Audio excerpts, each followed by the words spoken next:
Hello, tea friends. This is Barb Gully with Barb's Tea Service, and we are back with our podcast courtesy on TV Studios. And I am here, as always, with studio engineer, co-host, and arm candy, Chris Gully. Hello. Hi, Chris. What's happening?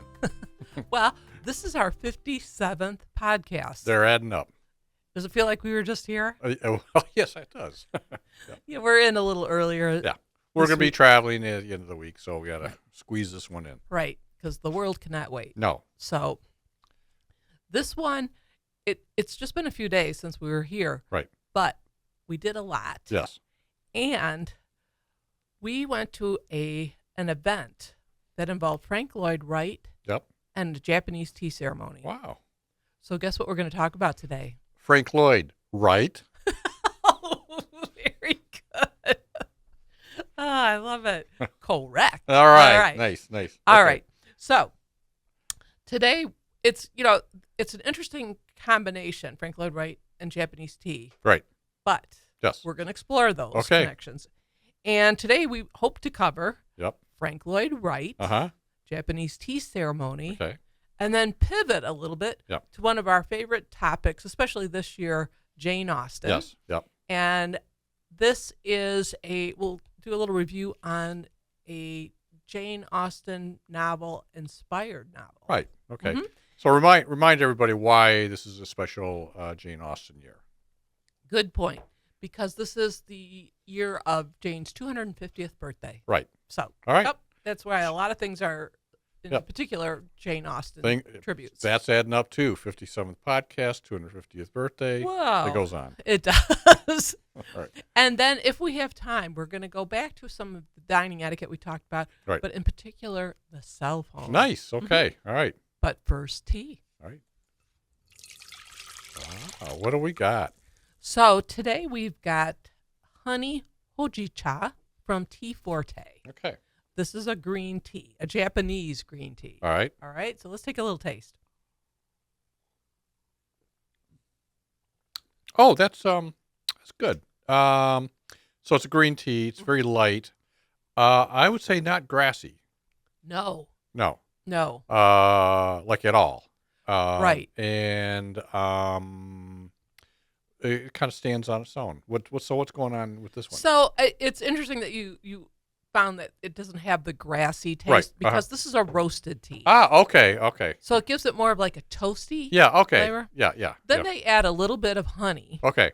And I don't know I think it's really smooth. Yes, it is. Yeah, Really. that's it. Yeah. No, and not that grassiness in and of No. it's not a bad thing. It's just, but that typically you get that with green tea. Right. Yeah. No, Right. this is very smooth.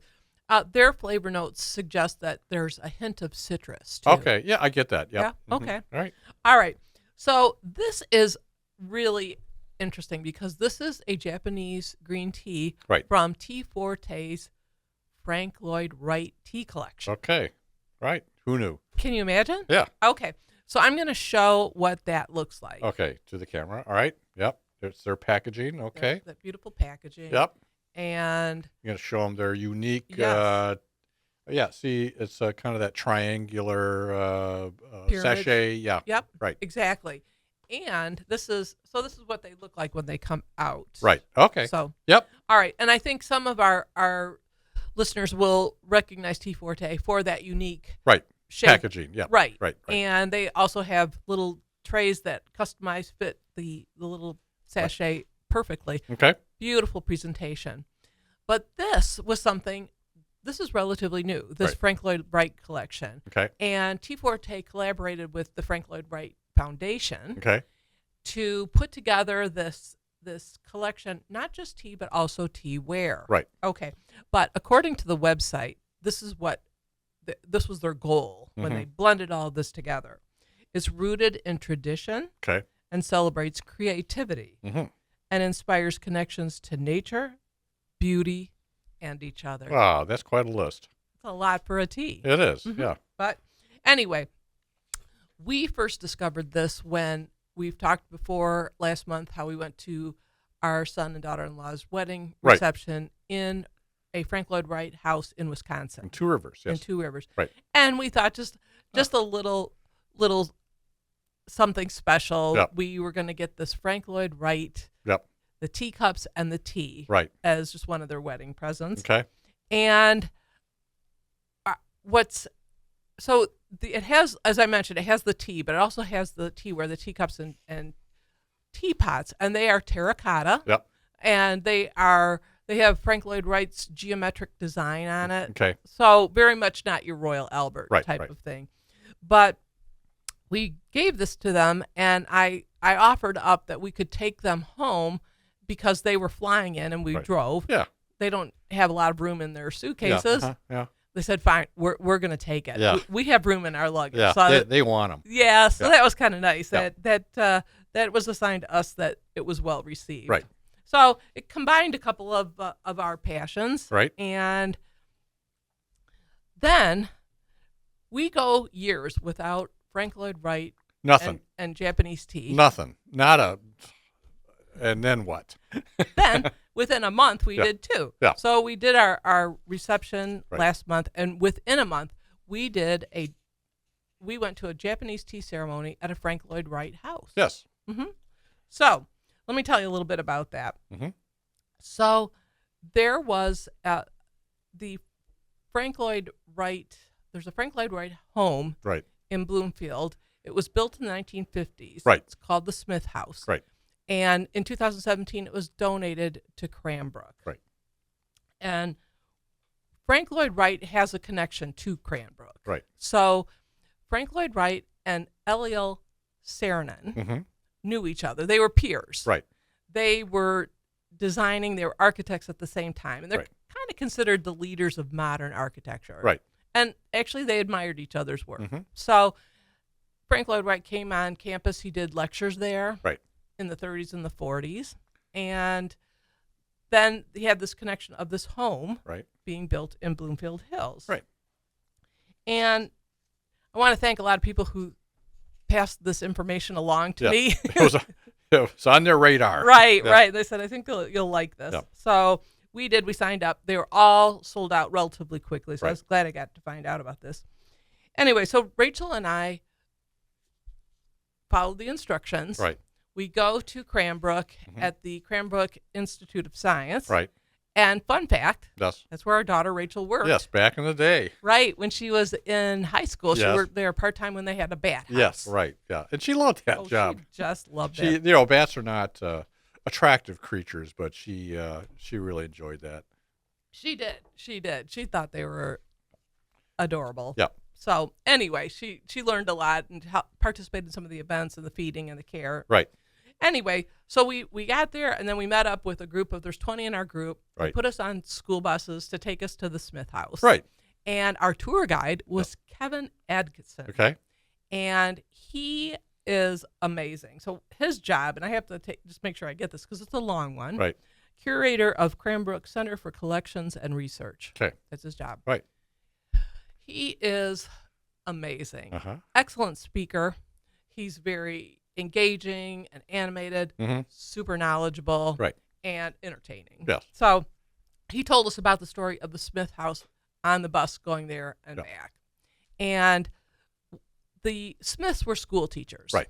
So they weren't super wealthy, Right. but it kind of fit with that Frank Lloyd Wright Usonian, Right. Mm-hmm. Yep. kind of the Right. middle Yep. class. Right. And they were looking for property. And he throws out this challenge. This Right. is what he would tell his clients to look for. Right. The piece of property that nobody wants. Yes. Maybe it's marshy, Yeah. kind of rocky. Yeah.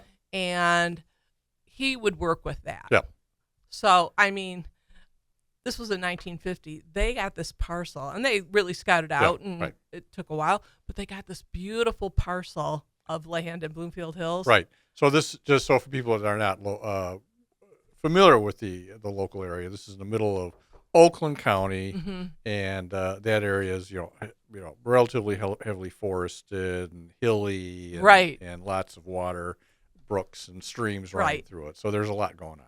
And a lot of money. Yeah, a lot of that too. Now yeah. there is, for Yeah, sure. yeah. Anyway, so they had this house built beautifully, Right. scenic. So we've got a picture Yep. Here we of go. Rachel and I in front of the. Let me cue that up. All right, there you go. in front of the Smith house. Yep. Okay. Yep. And one thing that struck Rachel and I immediately Yes. was just how much this looked like Yeah. the home in Two Rivers. Yeah, the Still Schwartz Bend. house and a still Ben Schwartz house. Yeah. Right. So yeah, so we're looking at it, and yeah, that is very, very similar. Oh, and especially when you get inside. Yeah, right. So Kevin had mentioned that a lot of these Frank Lloyd Wright houses had a tadpole Right. kind of footprint. Right. So the area, the living room Right. space, what we would call a great room, Right. is that the tadpole's Yeah. head. Right. That's where everything's happening. Yeah. And then there's the kitchen and Yeah. the bedroom's very tiny. Yeah. Sort of an afterthought. Yeah, right. That's the tail. Okay. Okay. Yeah. Well, so we were talking about the similarities of these houses. So there was that sitcom back in the 70s, 60s, the Brady Bunch. Oh, this was when they did the movie. Yeah. Oh, okay. Yeah. Yes. Yeah. That was kind of the joke. Right. And so the dad was an architect. And Mr. Brady. Mr. Brady, and he hit all of his stuff kind of looked, no matter what he was building, kind of looked the same.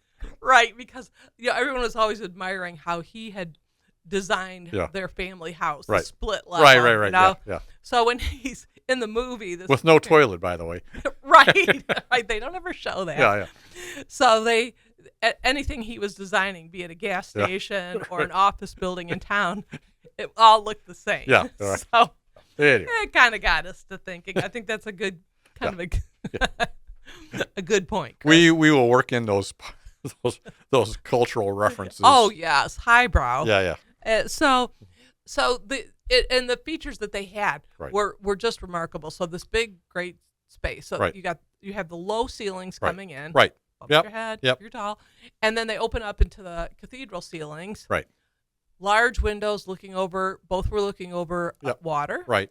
And they had the floor-to-ceiling red brick fireplace. Right. Built-in cushions, Yep. seating, built-in shelves. Yep.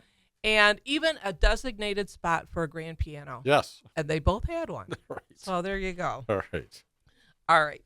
So it was really an amazing event. Right. And with all the ties to the Japanese tea ceremony, Right. it was, it really made sense to have it there. Right. So it's a great place to have a Japanese tea ceremony or a reception, All right. But when Matt and Jenna came on this summer, they, as our special guests, Right. they talked about an experience they had on their recent trip to Japan in Right. May. Mm-hmm. And they talked about the Japanese tea ceremony. Right. And they had a private one with the tea master. Right. And incredible. Yep. And then Rachel and I had observed a Japanese tea ceremony when it was held about 10 years ago at the Detroit Institute of Arts, Right. DIA. Right. And the one that we participated in on Saturday at the Smith House was a little bit in between. Sure. So we still had a bit of a show, Right. more of a demonstration, but every guest Yep. was given a cup of the matcha Right. and brought a separate plate with a treat, Uh-huh. sweet treat. All right. Beautiful, Yeah. too. Everything is just beautiful. And so they give you the sweet treat to sort of work with the matcha, because matcha can be a little bitter. Right. And so when you take the sweet treat, Uh-huh. then you have your matcha, Uh-huh. and it complements it, Right. kind of makes it a less, smooths it out. Right. Yeah. Okay. And I think we have a picture of Rachel. Right. We have the tea ceremony. Did we show that one yet? The tea, tea ceremony is coming up. Okay, so these are the you can see the gentleman narrating and the two ladies kneeling. Yes. All right. So there was a tea master, and then there was the special guest, Right. the honored guest. Right. And you know what? They both, to be a guest at this, you also have to have instruction. Yes. Uh-huh. And so there's all kinds of ritual Yeah. and the cleaning of the accoutrements, the admiring of the Yep. the artwork, etc. So a lot going on, a Yeah. lot of ritual. Right. But it was beautiful. All right. And then if you want to show the next picture, you'll Yep. see Rachel receiving the matcha tea. All right. Okay, there she is. Okay, so we each, again, Yep. were served our cup full of matcha. Right. And this was interesting, and I talk about this in my tea talks when we talk about different ceremonies. Right. If you have if your cup has a design Right. on it, Right. you flip it over, Right. so that when you're turning it back to the Right. person who gave it to you, Right. to the original design, so Right. that they can appreciate it. Right. It's not just Yeah. hey, Yeah. all me, Yeah. I'm looking at everything. That's right. Right. Yeah. Share. You gotta Share. Yeah. Right. Think of others. Yeah, It's a very, very cordial and graceful ceremony. Right. So we saw Rachel there. Right. Okay. We're back. All right. So overall, just a great event, and we would highly recommend Yes. when it comes back to Yep. Cranbrook, if people want to go. Yep. Well worth it. Very good. Okay. So somewhere between the origins of the Japanese tea ceremony Right. and Frank Lloyd Wright buildings, Right. Jane Austen wrote 6 novels. Yeah. Okay. Right. I'm working on my segues. All right. But Needs work. It does. All right. But anyway, I was reacquainted with a book called Longbourn. Yes. This is inspired by Jane Austen. So is it in that kind of fan fiction genre, or is more than that? Right? I think it's a little bit more. Right. Little bit more on the Right. Professional just scale. just to set expectations. Exactly. About it. Yeah. Yes. Good point. Yeah. Because I know there's Jane Austen fan fiction, and there's just such a wide Right. variety. Some are top notch. Yeah. And then one that you had bought me, it was it was self published. Yeah, yeah. Somebody had written it. Yeah. They would change the main character's surname on and off. Yeah, right. Yeah. Someone wasn't paying attention. Somebody needed an editor. Someone definitely needed Yeah. an editor. Right. So no, this is written by Jo Baker. Right. And she she's from England. She Right. lives in England. And she has her master's and her PhD in literature. Right. Okay. And she's a big fan of Jane Austen. Yep. And so I took this opportunity to Yep. reread Longbourn. Right. We were up north Right. last weekend. Yep. People were doing what? Oh well. So yeah, we're still finally doing the final recovery from this horrific ice storm that happened back in March of this year, and finally had to break down and bring some professionals in, and just we had down trees everywhere, Right. And it would take me the next 50 years to clean it out. I don't really want to do that. So You don't. So I just broke down and paid somebody else with a big honking machine to go 2 machines and just go through and chip it all up and Wasn't that fun? yeah. But I mean, actually, we had even at that we had to wait Yeah. because these guys were They're busy. everybody everybody is kind of in the same boat, needed to clean up, and this equipment breaks down because it's a very tough use Right. of it. You're chewing up trees and Right. And Yeah. there was so much. I think Yeah.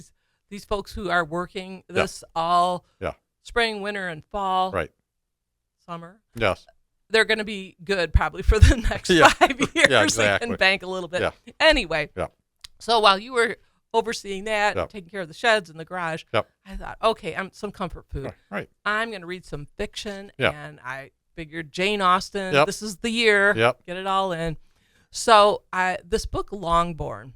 Do you want to get a picture of the author? Oh, yes, Yep. yes. Right. So I met Jo Baker There we go. in 2014. Yes. Rachel and I Yep. were there at the Jane Austen Festival in Louisville, Kentucky. Right. They no longer do them. It's moved up for another group in Cincinnati. Right. But this one in Louisville, premier. Yeah. Yeah. They had the most amazing Right. guest speakers, Yep. and Jo Baker was one of them. Right. And this was just, her book came out in 2013. Right. She came in 2014. I think this is when the paperback had Right. just been Okay. released. Okay. No, and your story about this picture is she agreed to do the picture as long as she didn't have to smile, Right. and she's right. not smiling. No, it's so funny Yeah. because she is admittedly not an extrovert. Right. And this wasn't her comfort Right. zone. Right. Yeah. But I said, "Would you mind a picture?" And she Yeah. goes, "Absolutely. Yeah. As long as you don't forced me to smile. Yeah. And I'm going, oh, no, Yeah. I'll take care of Yeah.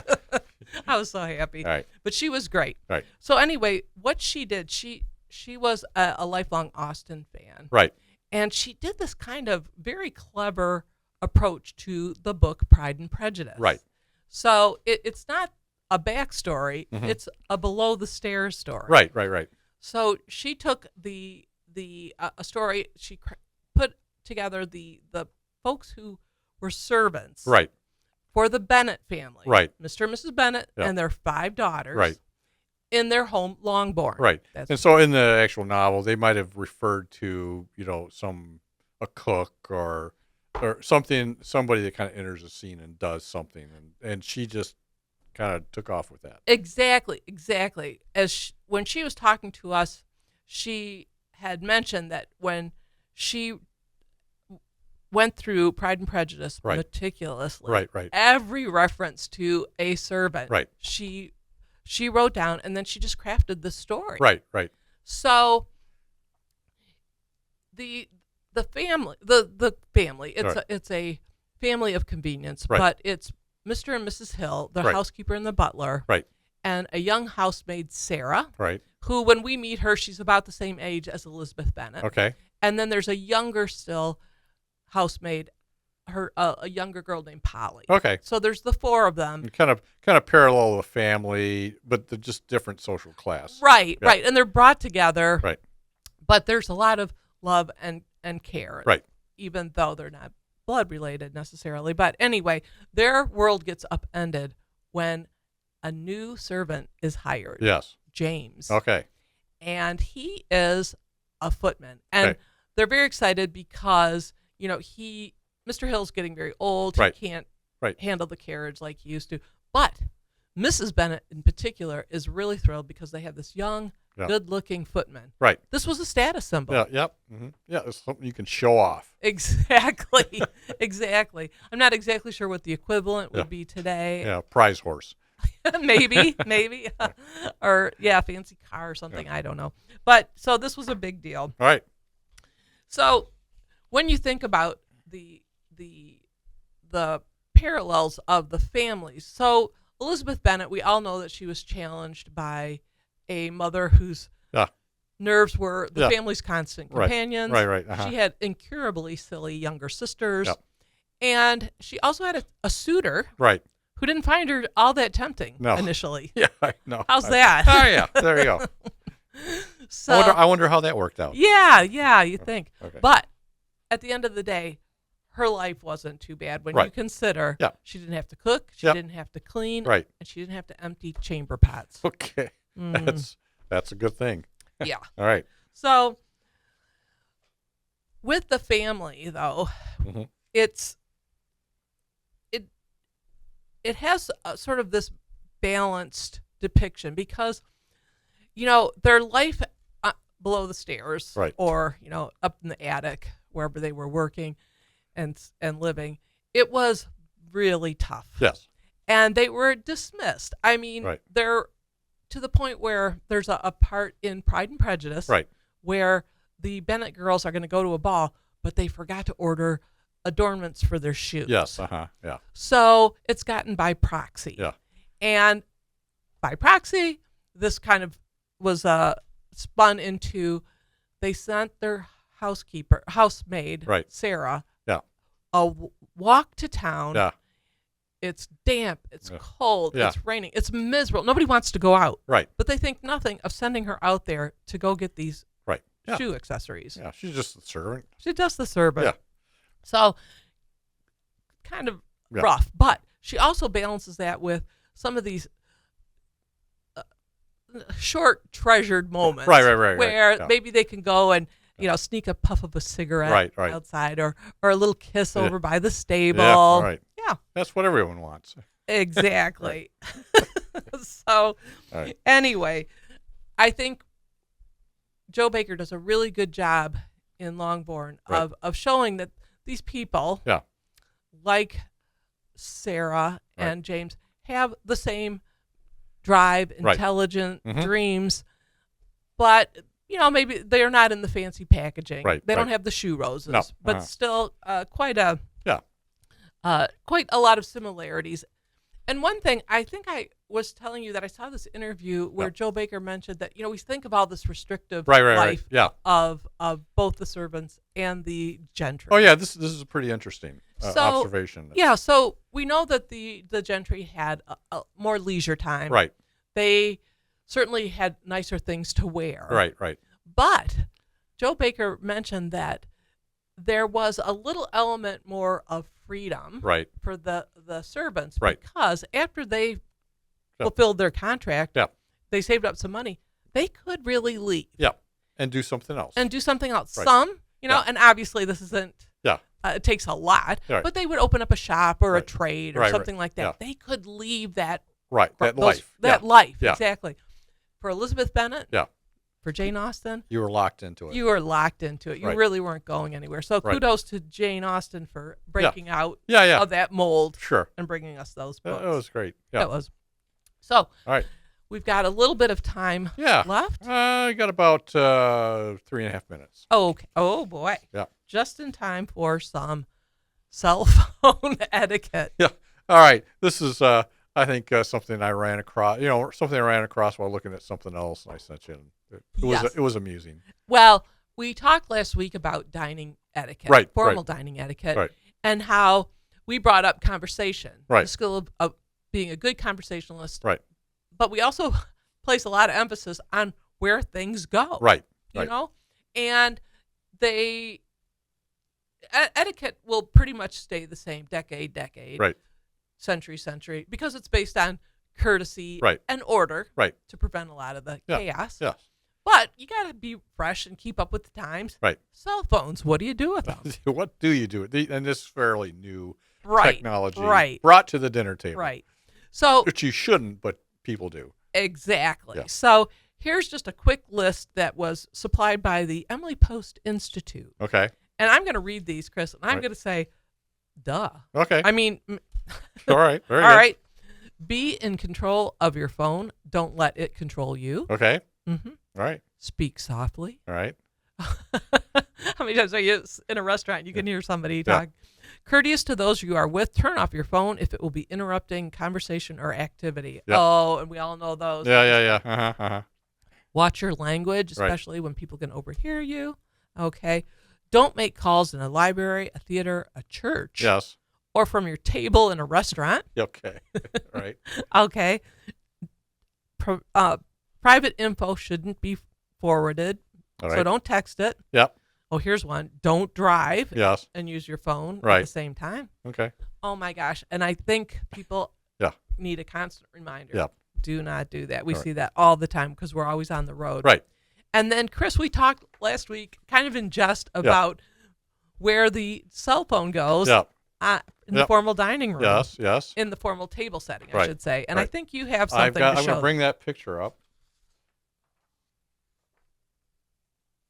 All right, there you go. It's so for people looking at it, the cell phone is correctly placed at the kind of the upper left-hand side next to the bread plate. Okay, so we're going to need the B, D, and maybe a C. There you go. All right. That's so silly. So that's something for folks to keep in mind. All right. Okay, so just very quickly. Oh, we're there. All right. We got 1 minute. All right. All these stories are in the blog. Right. And I want to thank everyone. Thank my arm candy on TV Studios, and please stay tuned. All right. Very good. Okay.